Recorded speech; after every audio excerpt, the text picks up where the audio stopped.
That's also their religion. And the Grey School is not a religion. It's wizards are not a religious order. That's one of the differences that we have to explain to people. What's up? We have tech issues? Yes. Uh-oh. What's up?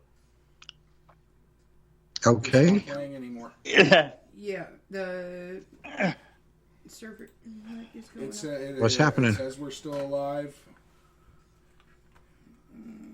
Crap. I can hear you. They're having Yeah, technical. we still have internet. I don't know why. I think Spreaker's down. Spreaker just went down. Oh, wonderful. Okay, Oh, so no. Is it still recording? Yeah. All right, we'll keep on going. We're still live, and that's fine. So yeah, they've been so Spreaker is All right. also on the AWS circuit system that's been having real trouble lately. It took down Anchor about 2 days ago. It's an upgrade. It's an upgrade problem. See, and that's why, and I know we're still live, so we got to keep talking about the topic. But we don't usually have a problem with Spreaker. It's usually Skype that we have the issue with. Actually, all of this podcasting, all of the talk about technology and podcasting. I mean, Oberon here. Do you know Oberon has a 77 episode podcasting? Probably, I think it's around 2016, maybe 2015. Did you? Yeah. So, yeah. And yeah, because I'm the archivist, I hold it. But people, it still exists.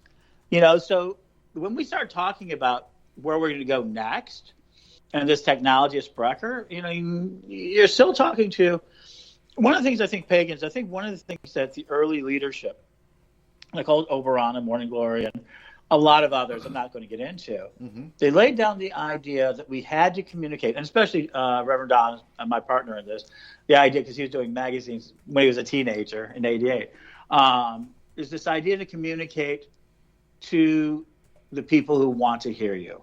Mm-hmm. So you talked about proselytization early on, but these guys, everyone, just decided not to be like the other street cults of the day. There were a lot of street cults. The Hare Krishnas, the Scientologists, the Process Church, and they would send out people with magazines.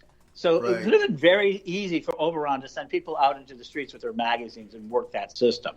He was right that era. Instead, he went to the mainstream and did it in a very way, saying, hey, if you want to read us, we're interesting and we're a lot of fun. And that's how he and others like him taught us to draw into the communication in a very bold way. And so when you talk about all these different technological changes, they really have a high impact on paganism because we're right there talking about it. Mm-hmm. Or using it to talk about our message, because we don't trust the media. Media doesn't get only part of our message out, and if we're lucky. Very early in my career, the thing that I did in '93 is I got into communicating our community and creating platforms for voices, because I knew the media was going to give us a fair shake. But as an American citizen, I believed in the First Amendment. Other people said you have the right to religion. I said you had the right to free press. I said you had the right to both. And that's what we've been doing ever since. And the elders who came before us gave us a really good platform of morals, ethics, and kind of a way to think it, to be happy and not to be so competitive against that, and allow us to be happy with who we have. All right, I just got to break in here. I'm sorry. Anyone who's listening live right now, I don't know if you're going to hear this, but refresh the page. There is a new, it followed itself under a new part. Yeah. For some reason. Does that shit. So we didn't even have to do anything. It was Spreaker that went down, that means. So check for a new piece and refresh, and you can join us in the chat room again. Sorry, continue. All right. Okay, so getting, So you're absolutely right. It's going good. People, I think leaders that step up need to know the resources they have, need to know what platforms are good to bury all kinds of other shit. They would see a whole shelf of pagan publications is what they'd be confronted with. And we always, that the more that people see that we are not just one isolated individual somewhere, but a whole movement, you know, kind of that Alice's Restaurant bit, you know. You go in, one of you sing in Alice's Restaurant, they think you're a nut, and two of you go in and they think you're gay, and the three go in, sing in a bar of Alice's restaurant, well, then they think you're a movement, and that's what we are. So, and right now, so Green Egg is coming back out. I mind that. But we only, I think Sage. Oh, it's gone away. I think Sage Woman is still out, and we have Pagans and Witches, and I think that's about it for Pagan publications right now. Green Egg is on. Green Egg's been electronic online publication since I guess about 2005 or so. Okay. Because what happened at the turn of the century, distributors, it took over the whole business. It got to be where if you were going to be carried in a magazine in a bookstore,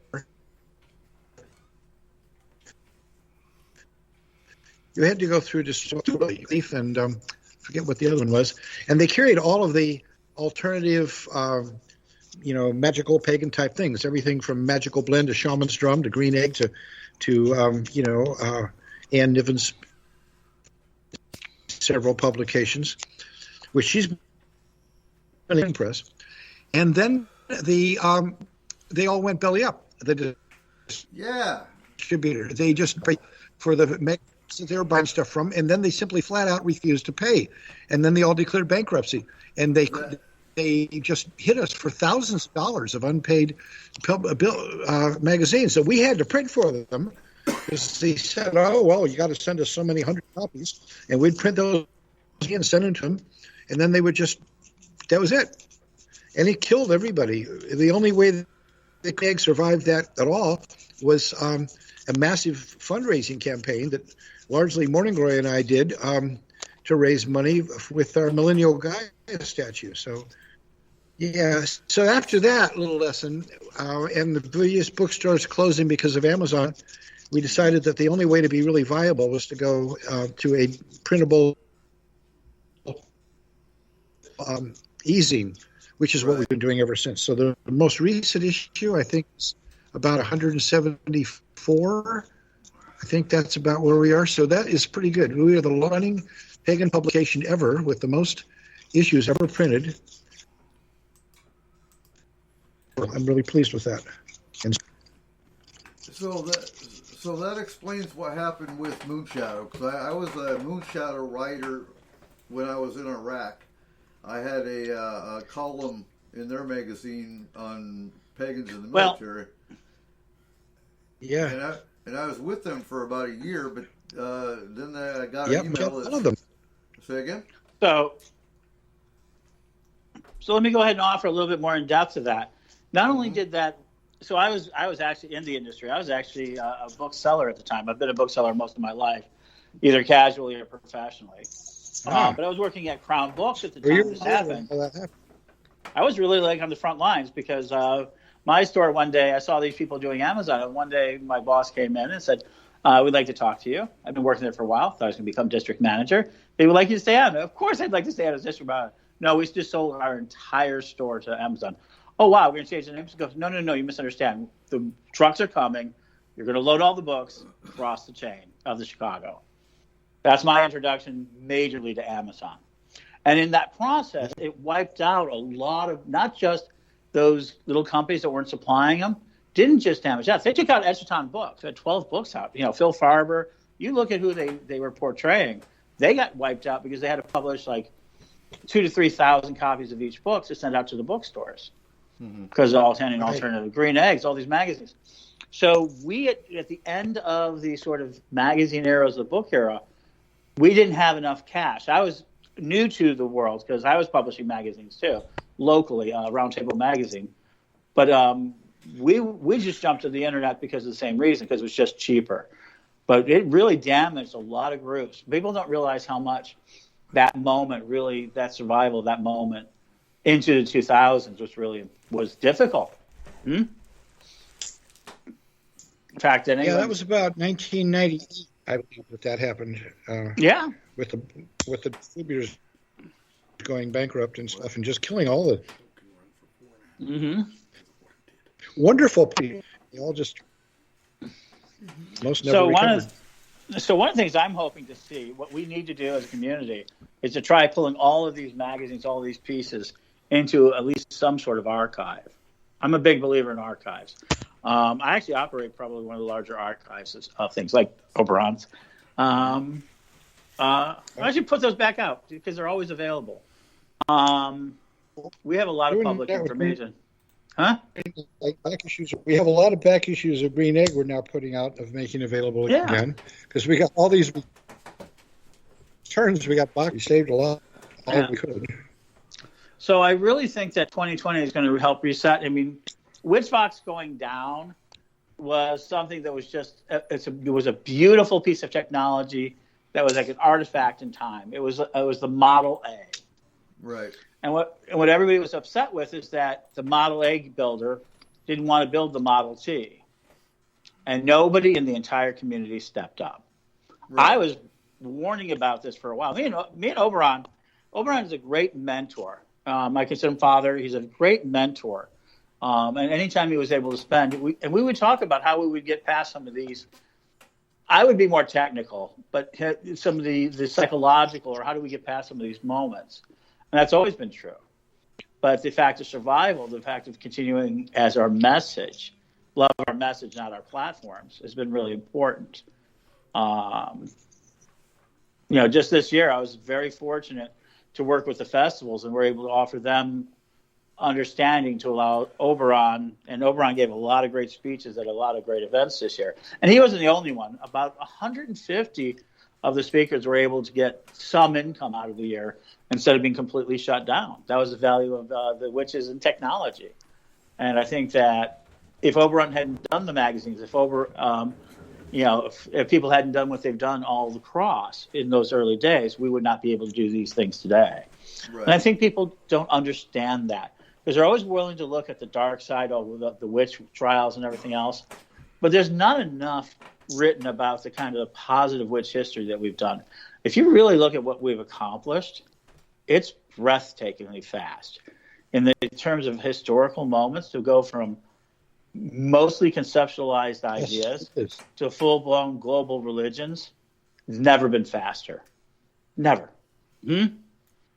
And the idea of how fast our thoughts are going to grow and how many times Oberon's going to be seen is faster than any other human being has ever seen before, but just by pure numbers.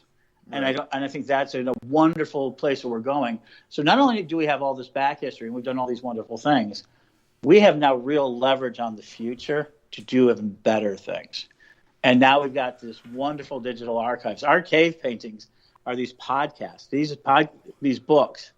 Phaedra says we don't have holy books, we have holy libraries. The great Phaedra Bonowitz. Right, that's well said. Huh? Good for Phaedra. Yep, that's right. That's what I keep in mind. It's good for Phaedra. Yeah. And so Phaedra's great. She's good people. And Isaac's another one that I worked with when we were in Iraq, and was very saddened when he passed over. Yeah, me too.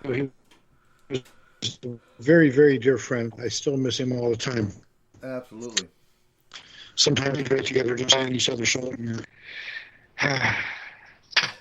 That bothers me a lot. I've lost so many of my,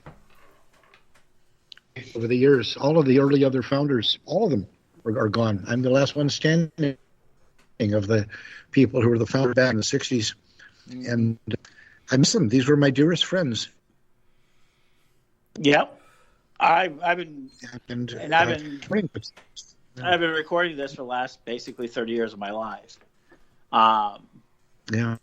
And so, isn't it amazing? So when people talk about the next Witch Fox or things like that, we don't need that so much as just the ability to allow these connections to deepen. I think people don't realize it's not hard to find pagans now if they want to be found. And they have so many pathways and so many little niches. I'm finding new groups every day forming on Facebook and all this sort of easiness. I think we're back into the beginning of where people are just going to look like how there's not enough teachers in the system. I don't care what anyone says. There's not enough teachers in the system. And people really crave that apprenticeship style witch training. Let me tell you, People crave the apprenticeship style training. As an online teacher who teaches the online stuff, we build a really great community, but we try to direct them as much as we can into our temples to get some of that on hands, that sort of thing. So yeah, I think there's always be a part of it. That's why we're going to go back to the festival of the great school. What? We're giving you the floor, Albron.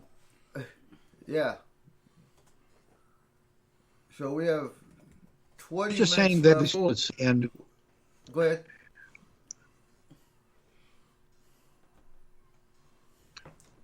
Are we having technical difficulties again? No, we're waiting for you to talk.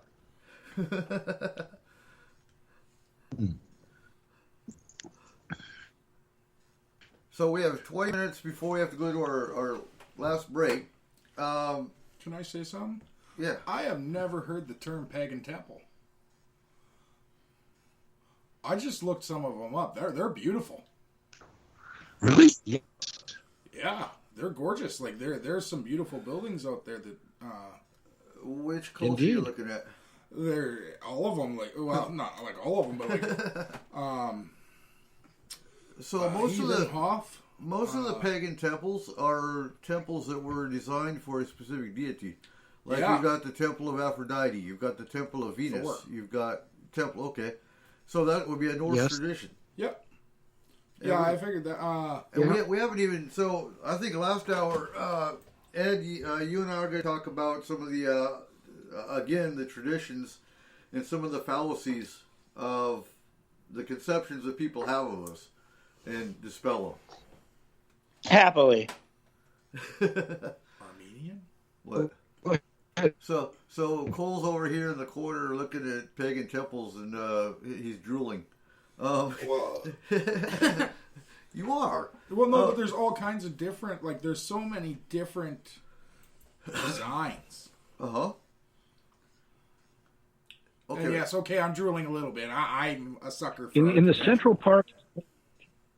Say again. If you have to go to Nashville, Tennessee, you've got to go see the Parthenon. The Parthenon in Nashville is an exact replica of the Parthenon in ancient Greece that was one of the seven and it's in Tennessee? Nashville. Wonders of the world. A statue of the goddess in gold all over her in the right places, and it's astonishing. You get into there, and you come around to this great sanctuary, and you fall to your knees with tears streaming down your face. It's so awesome and beautiful. Now you've been to Aquarian Tabernacle, have you not? Of course, yes, of course I have. And I've stayed up there for a time. Have you seen the shrines well, obviously. You've seen the shrines they've got? Oh, yeah. And Church of All Worlds, we have a 55-acre magical stuff, and including our cemetery there, where Morning Glory is buried in the green burial, along with other people, with an apple tree. Now it has the home of the Venusian Church, and we have a in the front yard and a Egyptian. And this stuff is happening everywhere, and it's wonderful. Beautiful things are happening. The Stones Rising folks at Four Corners, people are creating and building these. But there's nothing quite as spectacular as the Nashville Parthenon, I got to say, because it was not built on pagan budget. It was built on a state budget, which is much more impressive. Oh, wow. Yeah, considering it's part of the Bible Belt, that would actually surprise me. It is. It is. And back in the days when the statue was first installed, which was about 1990, the temple had been built as a centennial for the state. It took a long time. They had to find somebody who could do it.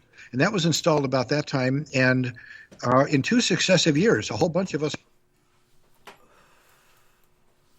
pagan the ancient ceremony of the Panathenaia, that was done at the Temple of Aphrodite at the Parthenon in Athens, Greece.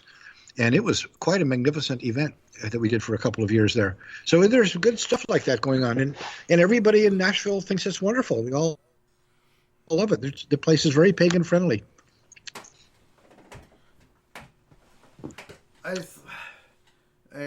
Yeah, I think it depends. It really depends. Every state is different, as far as openness, and it breaks down really to individual communities in different states as far as openness. When I was stationed in Atlanta back in '99, and that was actually when Bob Barr came out and said Wiccans shouldn't practice in the military. And right. The perception of other soldiers to me being pagan, again, was very derogatory. Not near as bad as, because, again, we don't have a Wiccan or pagan chaplain in the Army. They came close to in 2005 or 6, where a chaplain actually was going to go to Sacred Well and get his endorsement from Sacred Well to be the first Wiccan chaplain, but he dropped his endorsement, or actually the Evangelical Association he was with dropped his endorsement, so as a captain in the Army, he got dropped. They fired him. Wow. Because he didn't have a religious endorsement, and they didn't recognize Sacred Well as an endorsing agency. So it just seems, military-wise, they fight anything pagan tooth and nail the best they can. And so we'll talk more about that in the last hour. But Oberon, what's the future? What's the future of Oberon? What are your plans for the next 10 years? Yeah. Well, I've always got more things piled up than I can get around to, so there's never a shortage of them. I've gotten a number of books that are mostly written, and I just have to have enough time to put them all together and wrap them up and that. So, I keep wanting to get back to those projects. But my big immediate project is a virtual reality show. Variety show that called Thou Art Goddess, and the idea it would be a really upscale type of variety show to be conducted on Zoom with a nice flashy intro scenario coming down from space and zooming down right into the middle of our stone circle here, where I'll be standing there and welcome people to come on in. And the first third of it will be basically kind of a monologue. I'll just talk about whatever I think is relevant. And the second third would be the big one. In the first part, we talk about what's going on in the world, and we'd say, well, what would you do if you were a god? If you were a god or a goddess and wisdom, let's ask them. So then we have a little music break and come back, and we bring on the guest of the week for the next third. And the guests would be people who would be aspecting deity. We wouldn't be talking to somebody because they've written a cool book. We'd be talking to the goddess or the god. They would appear in full costume and headdress and makeup and with an appropriate Zoom background. You get to find these cool backgrounds like temples or whatever you want. I do that. I've got a sensation, and there would be a live audience would be in the Zoom room, up to a couple dozen people, maybe 3 dozen people maximum, who would be able to interact directly with our guest as well as me as the host, and that would be the main part of it. And the final part, after another music interlude with music videos and stuff, would be a 15-minute video of some teaching thing of some sort, something that would be developing, be how to make something or do something, or how to build an altar or do a spell, or any number of possible things. And that would be the basic overall gist of it. So I'm working on getting that together right now. I've got a lot of the pieces in place.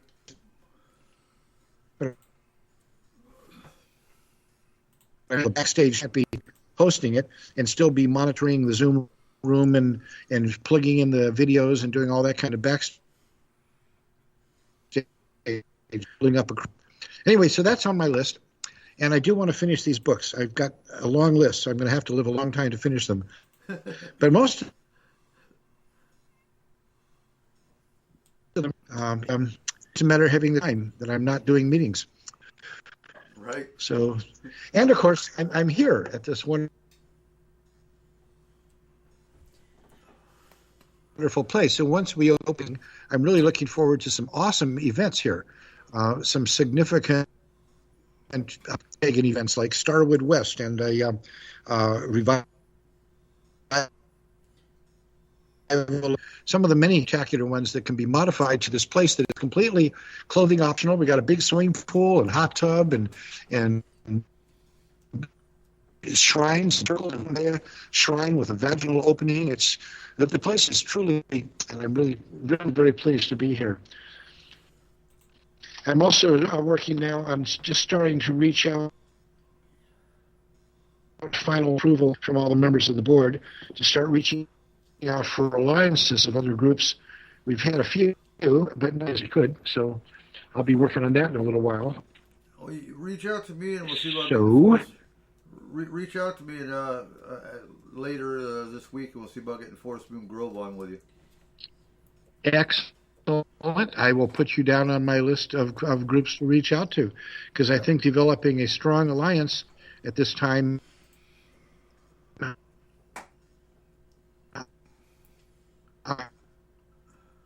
first example was called for the very first pagan alliance, the Council of Themis, back in 1969, and then it's just been a whole succession of these as the needs arise and the people.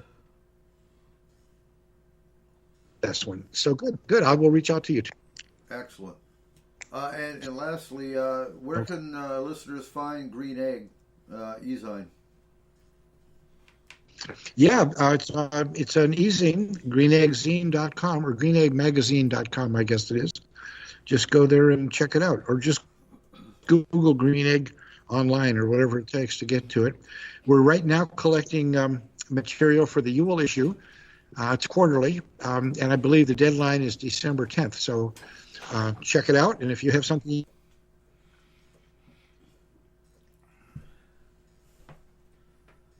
And of course, we're always looking for new teaching applicants for the Gray School as well as new students, and that's another thing. So, gosh, I've got so many things going on here. I can't keep track of them all. You're always busy. I'm really passive, like people delegate it to. Yeah, you need to delegate. That's what you need to do. All right, so we're going to go ahead and let you go, Oz. Yep, that's what you do. You've been on meetings all day, and we have Ed for the last hour with us, and we will talk absolutely more traditions. And thank you very much. Get rid of I've enjoyed this conversation. Great. Excellent. Is there any last thing you wanted to ask me about before I go? Because and then I will. You got it all? Yep, we are good. Well, thank you. It's always all right. To be on with Oberon. So I'm always so honored, Oberon. Anytime I get to listen to you. Well, I always enjoy these talks too. That's kind of why I do them. So take care, guys, and blessed be. Good night. Blessed be. Good night. And when we come back, folks, we will talk to Ed some more about different traditions and dispel some of the myths that people have about pagans and witches in general. So stay tuned. You are listening to S4 on Spreaker.com.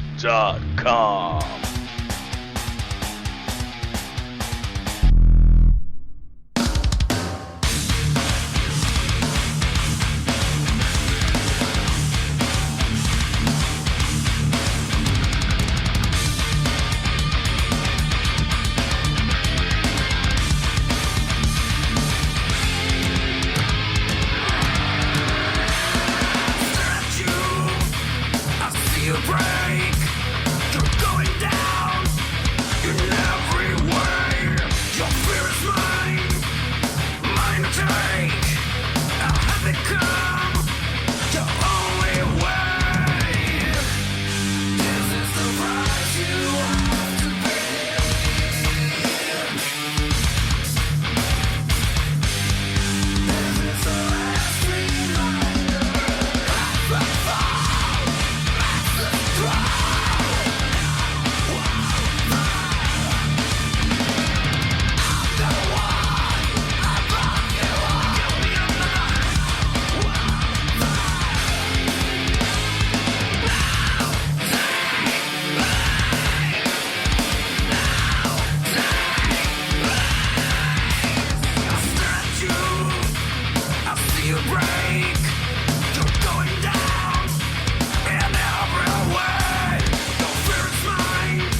Welcome back to S-4 with your host, Eric Cooper.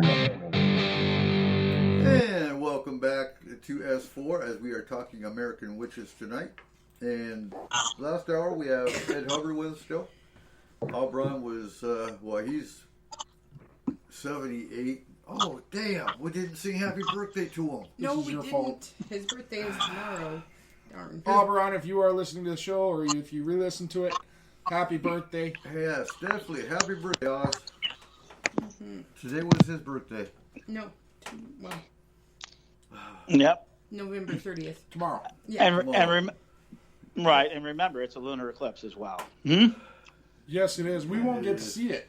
Nope. Too much cloud It's cover. overcast. Mm-hmm. What state are you in anyway, Ed?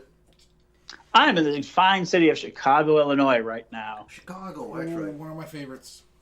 Yeah, I'm Oh, here man. visiting because my daughter had my second grandchild by her, and had to sit in quarantine, and I'm visiting with my grandchildren. But I'm a traveler by trade. I mean, last year I gave up my house, everything last November to get on the road doing the talking circuit, and I eventually made it to Florida. And a temple, Chosen Path Temple, took me in for the COVID. So yeah, so I'm from Chicago though. Okay. Home of Mothman. Well, West Virginia's home of Mothman, but Mothman has been seen in Chicago. Oh, absolutely. Chicago's the home of deep dish pizza. Don't ever get that mixed up. Okay? Mothman too. They've been seeing Mothman. So yes, we are normally a paranormal show, but Well, you know, as pagans and as witches, to us, so many people don't understand. Paranormal is normal. You know, we work with the fae, fairies, undines. Oh, then you'll love. You know, Then you'll. Oh, I actually have a fae story that's very important. I have one of the a confirmed event out of it. Sure, I went to Starwood basically right before the end of it, so 2019, and I ran a worm business in Chicago and got on the other side of politics, and I was just in a terrible state when I went to Starwood. And then I took sacrament, and I had an encounter with a fae being, the general, and a female creature. And in the conversation, I was so much in pain. They says, "Well, you're not looking right," and they ripped my eyes out of my head. And this was quite an experience. Cleaned them and returned them to me. And I stumbled back to my tent. The next morning, I woke up and I looked at the trees around me, and they were the oddest color. And I thought to myself, that might be the color that people think is green. And all of a sudden, tons of colors were appearing to me. I was medically confirmed double colorblind for most of my life until that fae encounter. And I've been still working from that ever since. So fae gave me back my color of my vision, and I have a medical record proof that I didn't make it up. Huh. That's cool. Yeah. Yeah. I mean, you can argue with what brought it about, but I have actually had during that event, whatever it was that happened to me mentally, Right. gave me back my color vision for some reason. Oh, no. I totally believe in the fae. 100%. Yeah. Oh, yeah, you know, because so we ran Forest Moon Paranormal for it's still a group, but the team ran for 12 years, and we used we used astral travel to actually handle cases. That makes sense.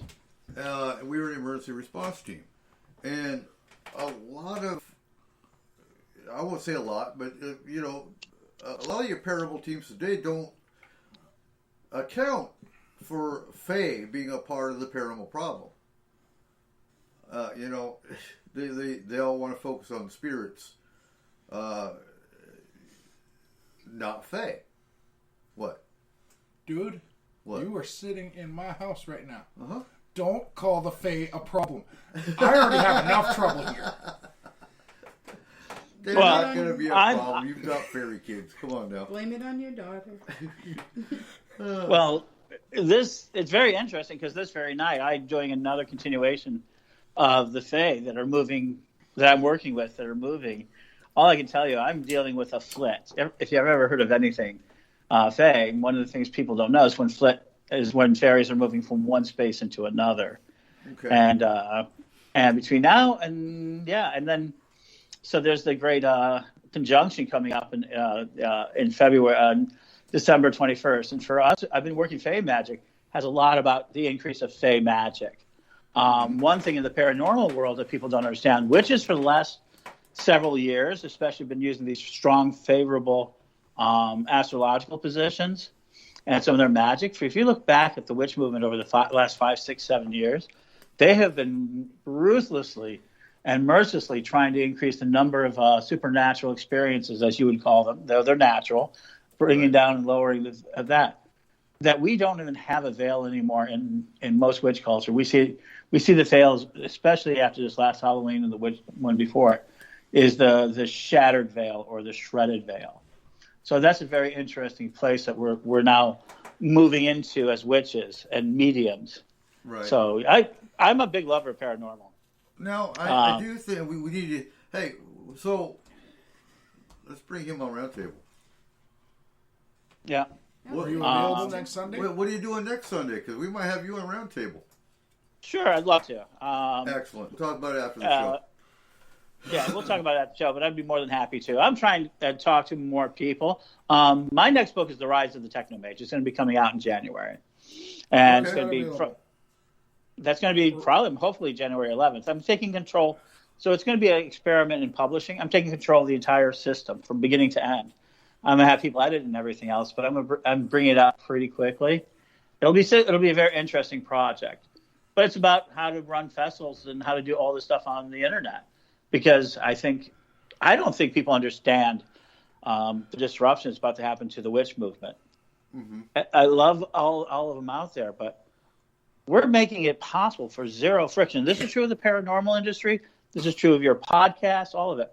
We're getting down to zero friction distribution costs. Mm-hmm. Meaning, almost as soon as this is over, you're on Sprecher, right? As soon as this is over, it's available to people within a very short period of time.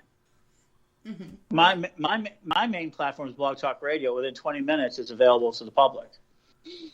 Oh, no, right. Ours is immediate. On Spreaker, it goes straight to iTunes, iHeart. Yeah. All of them. Right, I got you. I'm on a more legacy system. I know, I'm supposed to be looking at the new systems. And that's the difference. I think people have to understand this magical, paranormal, psychic world that we're going into is really enhanced by cyberspace. Mm-hmm. I tell people all the time, cyberspace is as magical and as unusual a space as we've ever seen. And it's very much like the spiritual spaces and astral spaces and everything else. It has this wonderful capability of making anything that's in our imagination real. And as a witch, I'm so excited about having that type of tool. You know, and you bring up a point that many don't understand is spirits can travel through your computer. I can't tell you how many cases, and we had to teach our team grounding and shielding because of the fact that even though we got the astral team out handling a case, while you're talking to that team member in chat or whatever format we were using at that point, they could be attacked by either an attachment or a spirit just sitting there in a chat. And it happened many times. So, the entire team, whether they're actually boots on ground or astral, had to learn grounding and shielding, and that was part of our training program. So let's add another dimension. I think that is coming really fast. Right now, we're going to see about 40 million VR units being sold in the United States. Within 5 years, a majority of younger people will be working in the VR world. Now, one of the things your paranormal troop does out there, saying, fine, we're hip, we're young, we're going to be able to do this. We go out, we make the investment, or, you do so well, people who are on Patreon or wherever you get your money. Yeah, and I tell people, support people with cash. If you really are supporting Pagan communities, use a little cash. Love, energy, all that great. Cash helps. They don't understand that sometimes. But you go out there and you rig yourselves up. So you have thermometer gauges and everything. You have this bodysuit that's transmitting into the VR world. Mm-hmm. And you have psychics from other parts of the world VR into in that room. And everybody's like, oh, yeah, they'll just be electronic and everything else. That'll be such a changed dimension. And there could be two types of spirits. It could be the spirits from the other realms, which the Fae I'm working with are hoping to be there. But it can also be programs that we create to attack each other and be inside that VR world. We're about to haunt ourselves because there are, right now, Facebook ghosts, pages where people are no longer attached into it. Right. And those are ghosts. So we're beginning to see the ghosts of the internet. So it's going to be very interesting as we move forward. Agreed.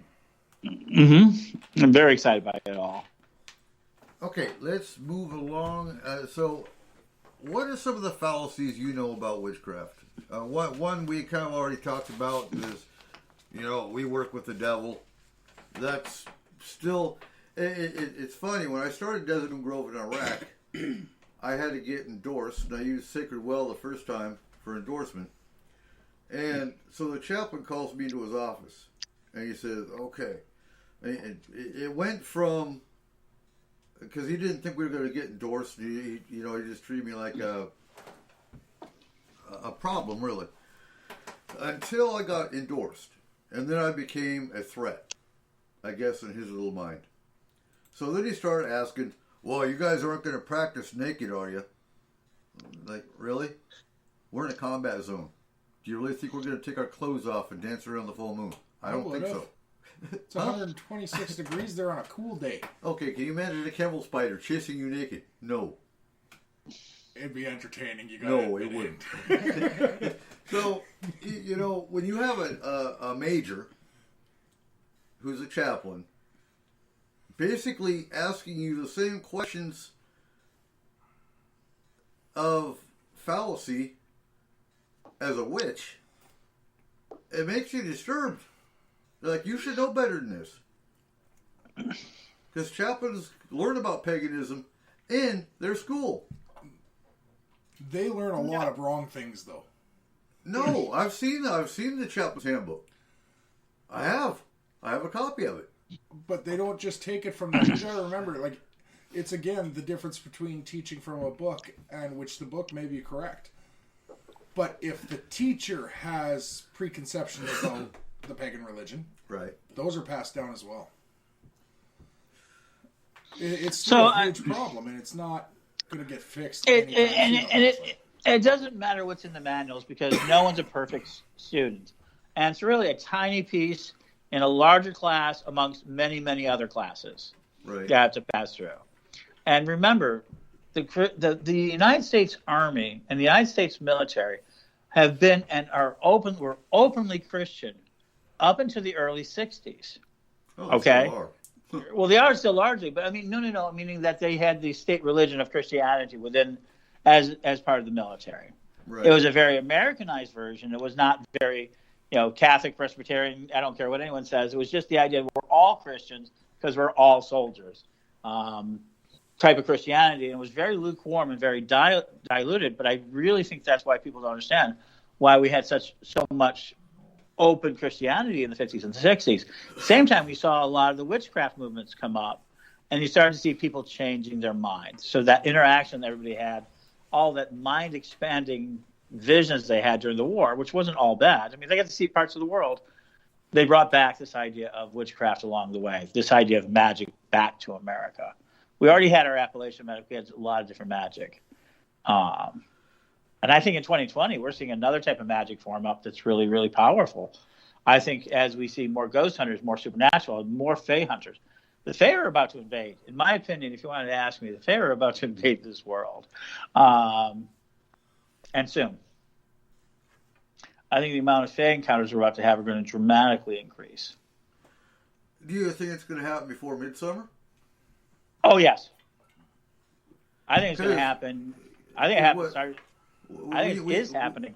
We need to go over some of the Sabbats so people understand what some of the witch Sabbats actually are. Because, midsummer, to me, has always been a fairy Sabbat.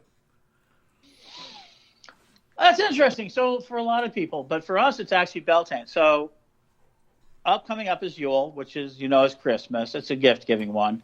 Lammas, which is the next one, which is first fruits, is the idea of coming the beginning of the end of spring. The beginning of spring, the end of winter.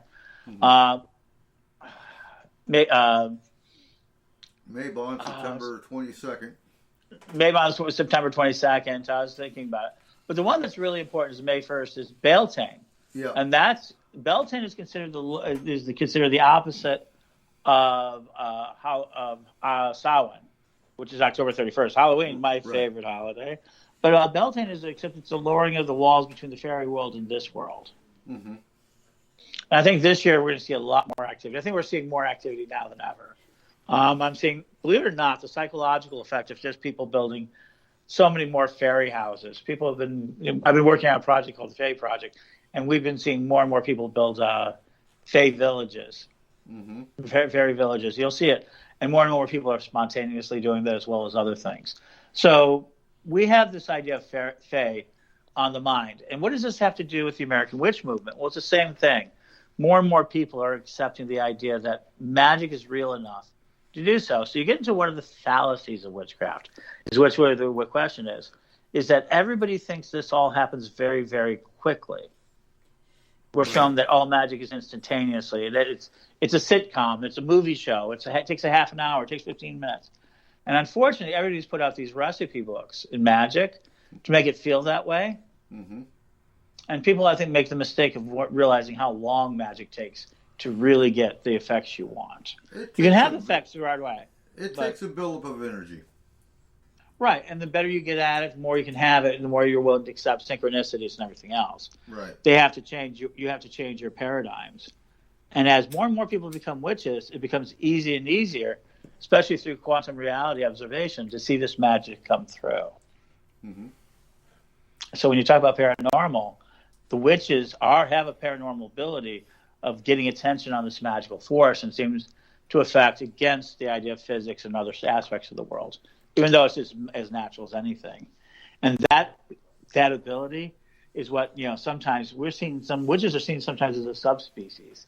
And that's what it is, that they understand that there's this other realm that we have and that we touch, and it generates energy.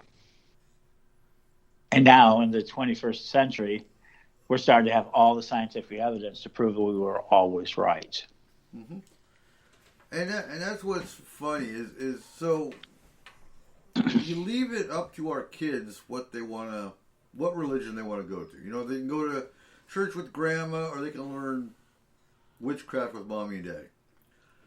And the first time they made a wand, they were so disappointed because it didn't happen like it happens at Tinkerbell. And they don't have the patience. And I think that's what you're going to see. Well, I think that's what you're going to see today with a lot of the new people that are turning to witchcraft that watch movies, and they expect their spell to happen right now. I know, and it's the same sinking feeling when that wand doesn't work. It's the same sinking feeling the day that you learn Santa Claus. Well, it's late night, so they're kids. Santa Claus is not a real being. It's that same loss of magic. So we create this hyper-reality of having this distorted view of magic. And then when it doesn't work, we say it doesn't work for magic. And so that kind of keeps the oppressive anti-magic philosophy of our society in place. We don't want to acknowledge magic. If we acknowledge magic as a larger society, the more we establish magic by our own principles, by our own rules, and I'm not talking about, witchcraft or Wicca, I'm talking about the belief in the will that you can change your will. The more we get people to accept that and have unified rituals and have unified moments, the TM moments, the more reality shifts. And there's a lot of people who don't want reality to shift that fast. Mm-hmm. We saw it in this last election. We didn't want Trump, but we certainly didn't want radical change. So we got somebody just basically right of center, acceptable to everybody. Nobody really likes him, but everybody's there. At least we think he's not going to take us into concentration camps. Maybe he started them, but we at least hope he doesn't. Right. And we really have no expectation for anything really better. And that reality, that hyper-reality of America just being good enough, getting back to being number one, hurts this idea of magic. So the more I can distort this magic, more that I can think that it's imaginative, which it is. Literally, it is imaginative, and that it doesn't work. It doesn't happen instantaneously. It can keep you from really doing it, because the real change comes from when you do it time after time. The practice of it, you can change the world. I mean, I have. Yeah. But, I mean, so, as a Catholic, what did you think of when you heard a witch? What? You're asking the wrong Catholic. Okay, so here's the deal. As a Catholic, growing up in a Catholic-run school, we weren't taught about you. No, I get that. So all of my conceptions came from Hocus Pocus, Sabrina the Teenage Witch, Bewitched. Okay. But at the same time, it also came from, like, I've always loved movies. Always have, always will. And I knew none of that was real. Mm-hmm. So there were other movies that did perceive you guys in a better light. You just have to look for it. Practical magic. Yes, to a point. Mm-hmm. But there are some more obscure movies that actually do show, let's say, a Wiccan. Right. But it's always as a side character who doesn't really matter, but like who doesn't matter to the plot. Mm-hmm.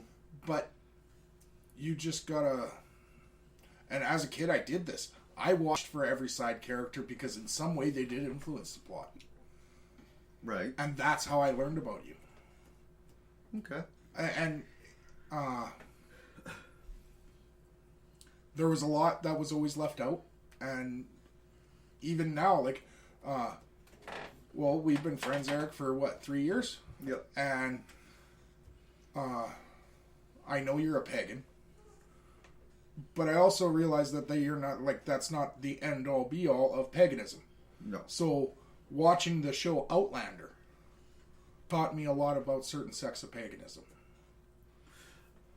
And that brings up a great point. So,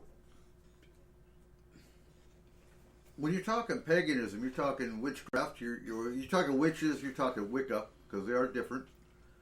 You're talking druids. And what we didn't talk about tonight was the Sawtrue and Odinist. And you still here, Ed? Sure I am. And I'll tell you, this is a place I really don't have a lot of room to talk. Mm-hmm. I don't really know strongly about them. I know they're having some difficulties, and I do understand that they're basically Nordic traditions. Right. But I'm nowhere near the person to talk about those particular types of traditions in a lot of ways, because I think so. One of the things about being large pagan, and this is something that I think pagan leaders have got to avoid, is I can talk about a lot of it, but it's so big nobody can talk about it all. No. And Atrocities and Odinism, it fascinates me, but I'd be a talking head on it. So I try not to do that. But I think they don't pay. But I do think what needs to be addressed is, again, we're all pretty much earth-based. We are all pretty much irreverence. But what we see today is there's a lot of racism and white supremacy that's grasping onto the name Asatru, and that needs to be addressed, because that is not what paganism is. And so one of the things I do as Witch School and with other people, yeah, I agree with you. We make sure that we direct people to Asatru that are not dealing with that.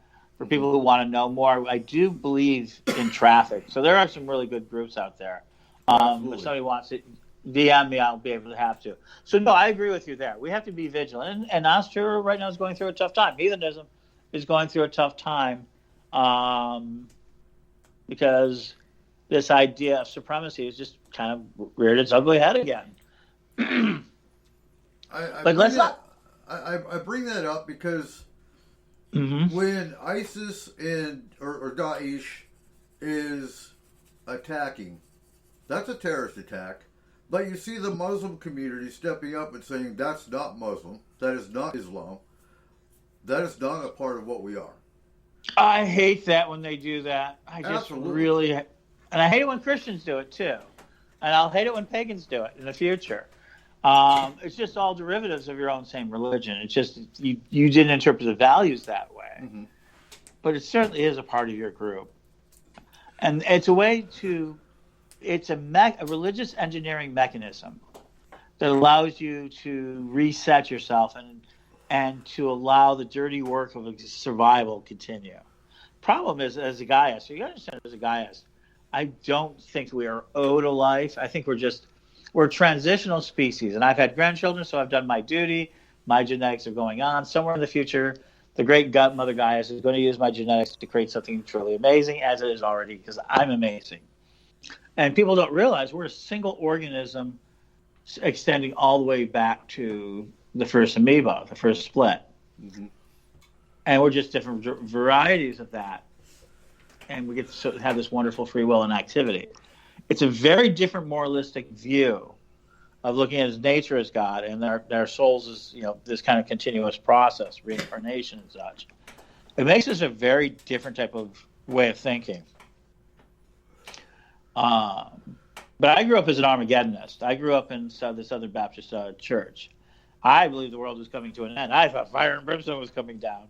And that's how I learned about being a witch. My pastor, every Halloween, had this one sermon. And, when you're 7 years old, they take you up to listen to the pastor's sermon. And it's usually boring. But this one fascinating with Dr. Raymond Bakke. He became a great evangelist. But he would talk every year about how they were selling the Ouija board games in the stores. And he would talk about all the latest advancements of how witches are trying to take over our society. QAnon, the preacher in the 70s. And here I am, a 7-year-old kid, 1970, 71, 72, 73, every year hearing about it. And it just utterly fascinated me. And I went, and when I was like 14 years old, I went down, tracked down witches, and got involved with them at 15.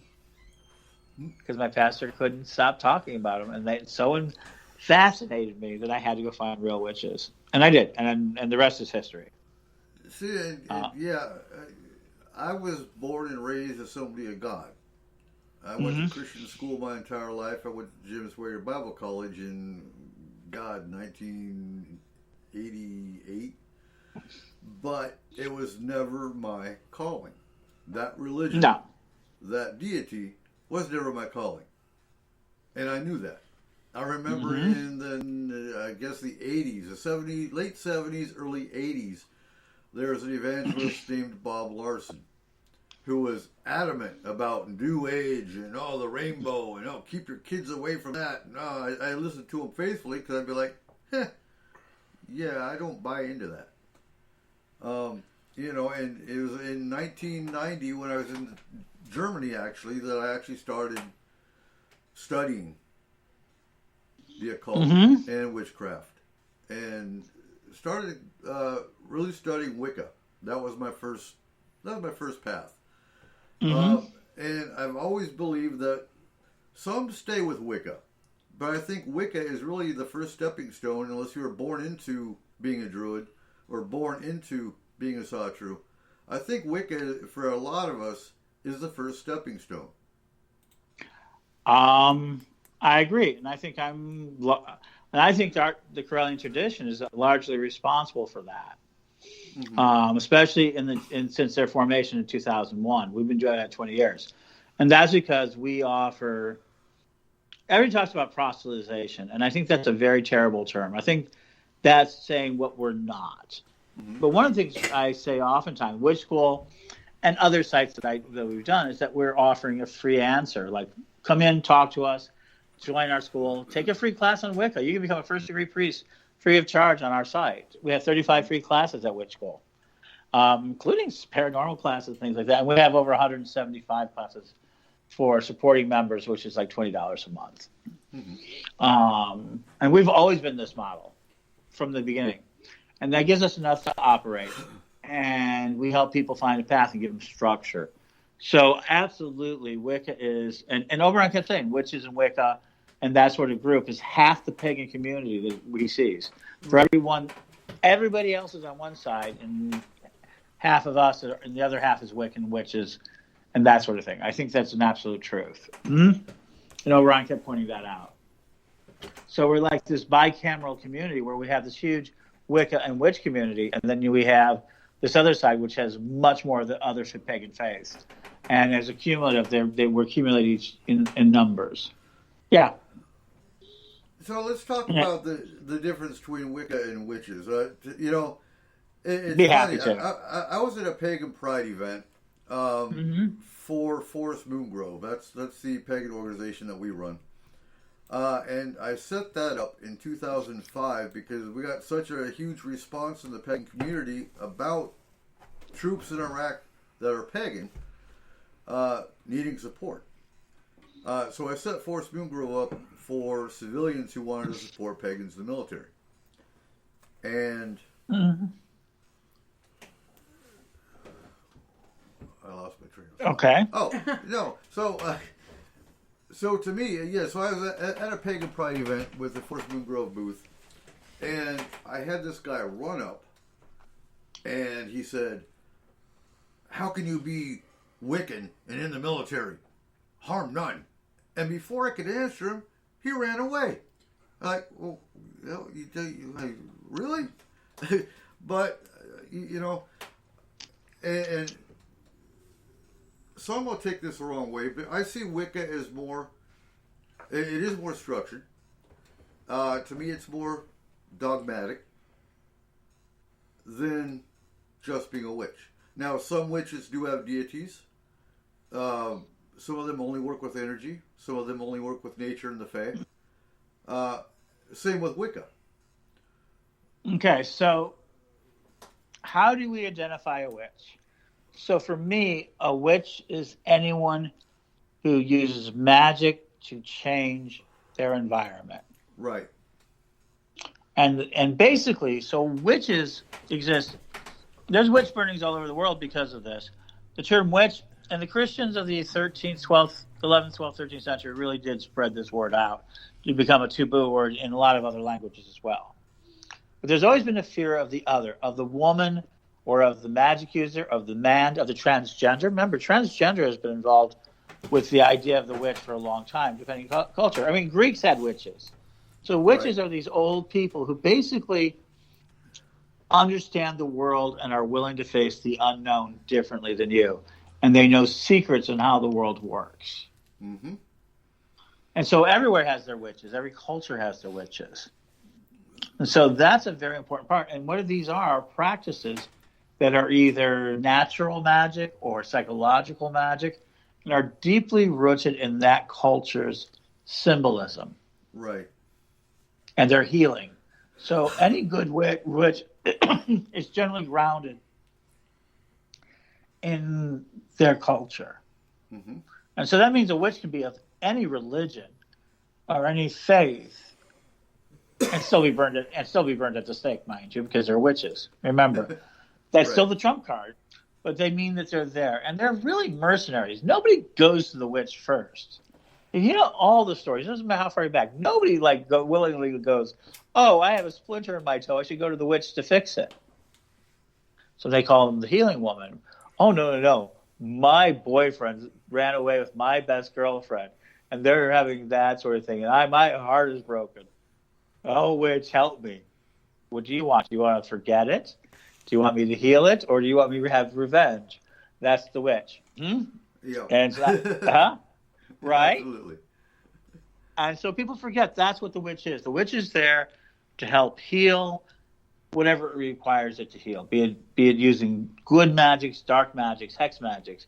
It's all really about being in service to other spirits or other people and trying to solve their problem through using these natural means. And a lot of times they were the smartest, most successful people because they knew this tradition, and it was largely oral. We have some signs there's a lot more literacy than people want to give them credit for. But they kept these documents of all this experimentation with medications, with all that they kept into their lives. Mm-hmm. And I still think that exists today. Yeah, I can agree with that. So that's the witch. Right. Okay. A Wiccan, right, represents usually a deity form that we believe in, a lord or lady or some sort of divine forms, and that we're taking on many more religious structures around this 8 Sabbats, and we put everything together. So a Wiccan has a system or a process to teach their magic and to practice their magic through rituals, through training, and through spell work. And it's tinged usually in the service of deity. Okay. And okay. So to me, also Wicca is an umbrella because you've got Alexandrian, you've got Gardnerian, you've got Corellian, you've absolutely got Dianic, you've got Fairy. Okay, so let me give you the third definition of Wicca. Okay. And the word put before the World Parliament of Religion is a earth-based religious movement that defines that, earth-based religion about the faith around Gaia. That's what they did. And the Corellian nativist tradition has a very particular thing. We have a 501c3, so we even have a more precise kind of thing that we are a teaching church that teaches Wicca, is in the service of the Lord and Lady and other forms of deity. We have the divine sort of thing. Mm-hmm.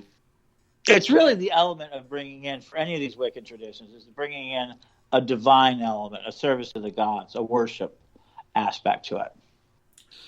Now, Corellian always fascinated me because so Corellian's based also with Apache, or it's Apache, is it?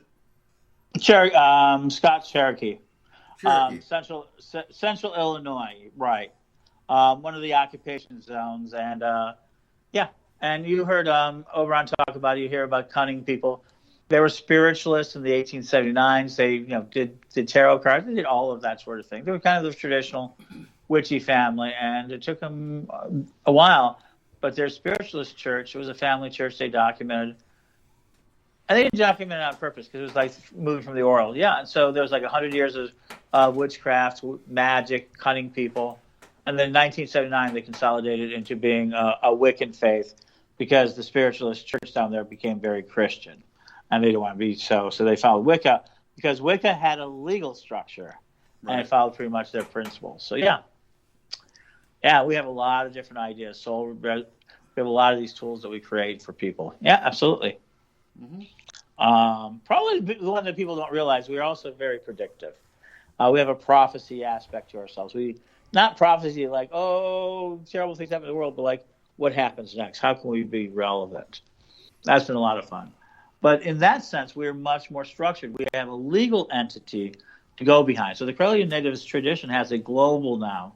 We're in several countries, the United States and everything else. We have legal things that we give out clergy in operation. And Witch School is actually a seminary. So we actually give out real clergy degrees where people can actually do real things. Now, does it make them any money? Well, no, because we don't build that churches the same way. So we don't monetize these clergy status. They're in every way equal to any of the Christian ones that you see out there. Right on. So, so do you have anything coming up to expand Witch School? So we do. So I really like to talk about. So I don't know how you feel about 2021. I don't know that anyone knows how they feel about 2021. But I have made a decision, and I'm working with the team to do so, is that in 2021, we are now going all cyber for the entire year. We don't expect there to be any physical events in 2021. Okay? We just don't. And that really changed. So starting in January, we're going to start, we're going to have an open first degree program where people are going to start doing it. We're going to spend a lot of time online. So we're going to have a Zoom classes, study groups, and every month we're going to cover the first degree course. So anyone who wants to become a witch, they can follow along with all of our mentors and all of our people. And we're going to have all sorts of, I'm now the CIO, Chief Information Officer of CEM, Corellian Education Ministry, CEM Broadcasting. And we're going to be really moving into working with people and everyone else and helping trying to create more festivals, more ways to work online. We're really trying to be very supportive of the community. Just like we were with Magic TV, just like we were with Pagans Tonight, just like we love being on the radio with people. We just want to continue helping people to get content on the air next year. And what we're going to do is we're going to have this whole 1-year program running through the first degree, which I think is going to be a lot of fun. So if you already had your first degree, run through it for fun. And we have special speakers and all that. Yeah, I'm actually heading in. And if you really want to talk long term, mark me. I'm looking about 5 years us being able to really meet and cross over to a virtual world. I really do think that's the next step of our evolution, and I think it's going to come so fast. People don't realize how fast cell phones came on us. Try to think about a world without them. Oh, no. Yeah, I know. I like playing my games. But so, and I think, do you see Pagan Pride as going virtual? Well, they did this year. I helped several of them. The successful Nashville Pagan Pride. So let's go ahead and talk about the future. I've already got agreements with Nashville Pagan Pride, probably Jacksonville if they have it next year. We are also talking about Mystery Gates and Pagan Unity Festival. We've already got these are on the books to help us do. If they go live, we're going to have people there, and we're going to do it hybridized, so you can buy your way in. But I don't think festivals are ever going to go back to being solely. I think a few will, but the majority of them, I think they see there's an extra. I've explained to them, and I'm actually building a network for this. If you want to do a festival, contact me. We've got so many resources. I'm a big. You know, with the fear factor, and you know, this year's just been crazy. It's been a year of Jumanji. We all know that, right? And I think this year was actually the stepping stone for everything virtual. And I do too. It's not. It's an inconvenience for those that like interaction, but when you look at it from the event planner's point of view, you can get a lot more people into your event going virtual. So let me offer you a view in history in my point of view. In the pagan community, I was arguing in January and February why you should let me bring my cameras in and do more filming for you and maybe sell your concert tickets to your concert. Mm-hmm. To March 13th, they announced, closure. I got stuck in Topeka for over 2 days before I was able to get back, and I had to go to Jacksonville and was put up in Jacksonville. And then and by the 17th of March, I had people knocking on my door. Said, Ed, can you help us put our some of the people said, can you help us do our events online? Can you talk to us about doing some? And I gave out tons of advice and helped a bunch of people. I mean, things changed that fast. I mean, they didn't even think about it being useful to being okay. So I think people are calling it the Great Reset, and some people are trying to make it like this crazy idea. But society's reset. Just like the Depression reset us, this is resetting us. I think in a way, and I think that we're going to see ourselves, I think it's a more magical world. I mean, augmented reality is going to be fun. Technology is going to be fun. But one of the things I think you're going to stop seeing is this sort of idea that nature's our enemy. And if you don't not longer consider nature your enemy, one of the big logs of the monotheistic religions falls. We're no longer stewards of the land. We're no longer controllers of the land. Right. We're part of the land. We're part of the land. And the idea of an apocalypse or something that must genocide the planet in order to get some sort of religious salvation slowly but surely falls apart. And that's very plausible for the urban and suburban communities.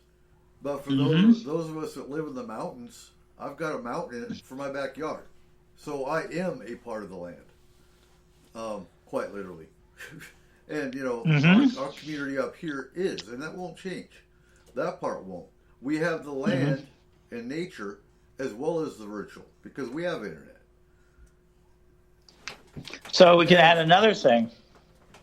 So in a few years, not only can you do that, But let me add you the dimension that's coming. And this is a very important aspect of what my next setup is. I've been one of the most successful of people online, is that you could then share that view live, and people could then have a ritual in your living room virtually where you could see them all, and they could all see that same point of view. Right, but doesn't that going into a virtual aspect of it take you further away from the land? This is one of the things I think we won't know until we get there, but I think it roots us in the land. I think it roots us back into it. It depends on how real or unreal we create. If you can share where you're at, it's very hard to tell the difference. It becomes akin to astral projection. Mm-hmm. I don't know how Bigfoot's going to react to the virtual world. Well, he'll be fine with it because it'll give him way more space to run around because nobody's going to be outside. Oh, yeah, you're right. Major issues when they try and give him the implant. He's going to go hungry, though, if we feed him. Kind of. Oh. Well, when you talk about that sort of thing, so a fair amount, if you ever really want to investigate something amongst witches, is that a fair amount of them, 2 to 3% of them, have extraterrestrial, these sort of other events.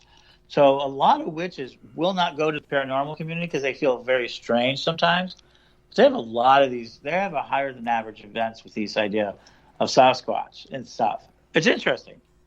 But that goes both ways because a lot of the paranormal community still see witches as devil worshippers. You see it, and it drives me nuts because so many people watch television shows, and we talk about this on the show all the time, but they don't fully grasp what the paranormal world is. They think they're going to walk into somebody's home and see a shadow or an orb and catch evidence. That's what they think. Mm-hmm. They don't understand. You see the same ones walk into someone's home and see a pentacle and go, oh my God, a devil worshiper was here. They were conjuring demons. No, they really weren't, because if you knew anything, you know the pentacle was a symbol of protection. They don't. I think the paranormal community needs a lot more education before they're allowed to go to a client's home, such as occult symbolism, how to properly investigate. There's so many areas that they need to be educated on before they go walking into someone's home saying, oh, you're a devil worshiper because you got a pinnacle on your wall. Versus walking into a real home that actually has conjuring symbols or the inverted pinnacle. But see, that would be with all TV and all movies. They paint everything as horrible or demons or whatever. They've been doing that with aliens. All aliens are coming here to invade us and kill us. All witches are horrible and need to be burned at a stake. All Sasquatches are gentle creatures that live in the wood. They paint all of these things. But that's because you can do a friendly one once and then it never works again. It'll never make money again. True. Very true. Whereas we are kind of sick, twisted people, and we love to see death and destruction.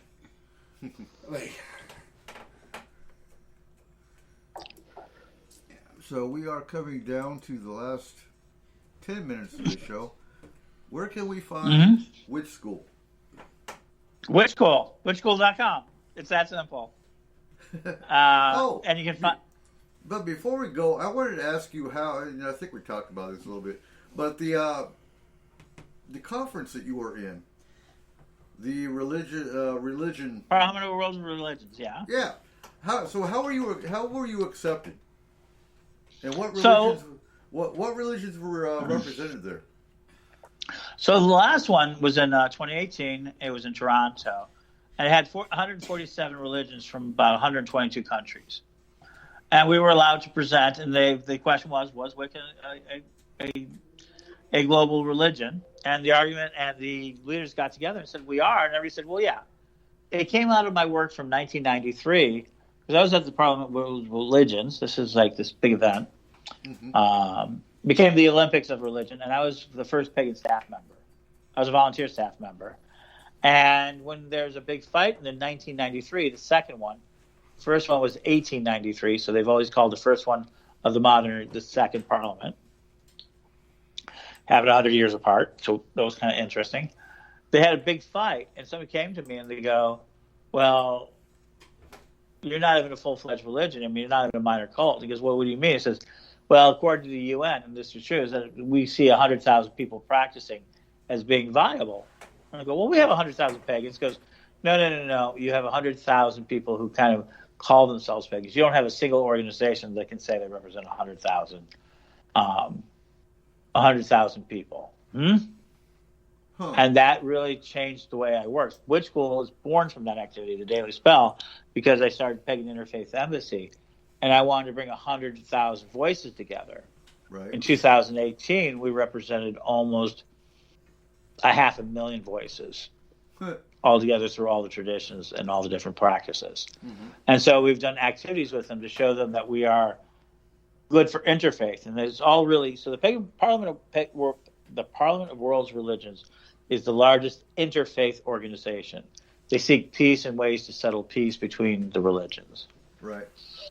And the highest ranked officer, we had a Wiccan officer in the 2015 Parliament in Utah, was Phyllis Carrot. She was the vice chairman of the entire Parliament. So we've kind of earned that sort of respect from the world of saying that, okay, we were allowed to perform on the world stage. And I think that a lot of Wiccans and a lot of pagans don't understand this yet. A lot of the American witches, and this is a surging movement. Mm-hmm. I think if you watch what happens, I think you guys are really kind of very smart, and you're pretty intelligent for picking up that this is a growing movement. And the fact that it has paranormal aspects is amazing. They just don't realize it yet. Because if witches start moving energy, and there's more witches, then you're going to either have a moment where the paranormal people are going to say, are witches real or not?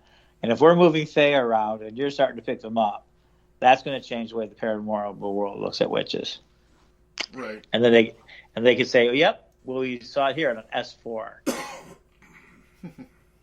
Right? There you go. You know, and I've gone in, so over the years, I've gone in pagan groups, I've gone in paranormal groups, and that's where you do meet the resistance. Is, you know, I've been asked in pagan groups, well, how is pagan paranormal? Really? How long have you been a practicing pagan? Because it's very much paranormal. But you don't see it as paranormal because to us it is normal. Witches see spirits. Witches interact with spirits. I think the only area of the paranormal that I call the paranormal that paganism hasn't approached is the extraterrestrial and UFO side. And some don't see that as paranormal. I do. I think paranormal is an umbrella, again, of all aspects, including the UFO, the alien abduction, the Bigfoot encrypted, and the spirit and malevolent entity. You find good form, and so in my tradition, we have classes on almost all of that for people who want to figure out, explore it. Oh yeah, so obviously the world is bigger than we think. There's more happening than we know. Absolutely. And so I think we're about to see. I think the great golden age of witchcraft is about to happen. People ask me this all the time. I think our world is about to become automagical. I think things are going to happen so fast and so quick, and the change is going to be there, that we're going to fall into Arthur C. Clarke's third law. That sufficiently advanced technology will seem like magic. Mm-hmm. I really think we're heading into that. And if more people understood that, and that's my book. So let me go ahead and say that Rise of the Technomage is coming out in January, is going to deal with that aspect about can magic in cyberspace and paranormal and psychism all be in, is there a space where in cyberspace that all those things operate as well? And the answer is yes, but it'll be very interesting. Now, where are we going to be able to find your book? Oh, Ed the Pagan. Just look me up, edthepagan.com. I'm Ed the Pagan everywhere. I'm actually a cyber being, so I'm Ed the Pagan everywhere. I'm a big believer in that. So, yeah. So thank you for having me. Oh, you're awesome. Most definitely. And yeah, we'll talk later this week. And we did so with Roundtable. You bring 3 questions on anything paranormal, and we have a roundtable. We just ask questions and we answer them. Oh, that'd be really fun. So thanks for coming on, Ed. It was a great show. Hopefully, a lot of questions were answered by our listeners about what a witch is and what a witch is not. Yeah, and looking forward to hearing from you again. This has been a lot of fun. Thank you very much, and Absolutely. Blessed be. And yeah, we're definitely going to be checking out Witch School. All right, so folks, stay safe this week. Hope you had a great Thanksgiving and a safe Black Friday. And it's December in 2 days. Good luck to those of you shopping tomorrow. Oh, God. Yeah. It's Cyber Monday. Yeah. Well, they're all staying home. We can go out, right? Huh? They're all staying home. Yeah, but it's a fight. It is definitely a fight. Oh, God.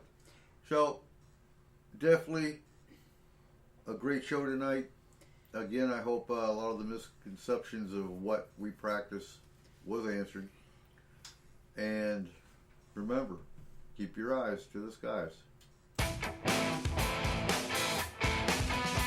Ladies and gentlemen, thank you for joining us tonight on S4, the official voice of Forest Moon Paranormal. You can contact S4 through our website at www.s-4radio.com or on Facebook. Make sure you give us a like on our page and join the Forest Moon Paranormal group. If you are interested in advertising, take a look at our packages and contact Cole or Eric at 1-360-999-2830. Again, thank you. And remember, keep your eyes to the sky.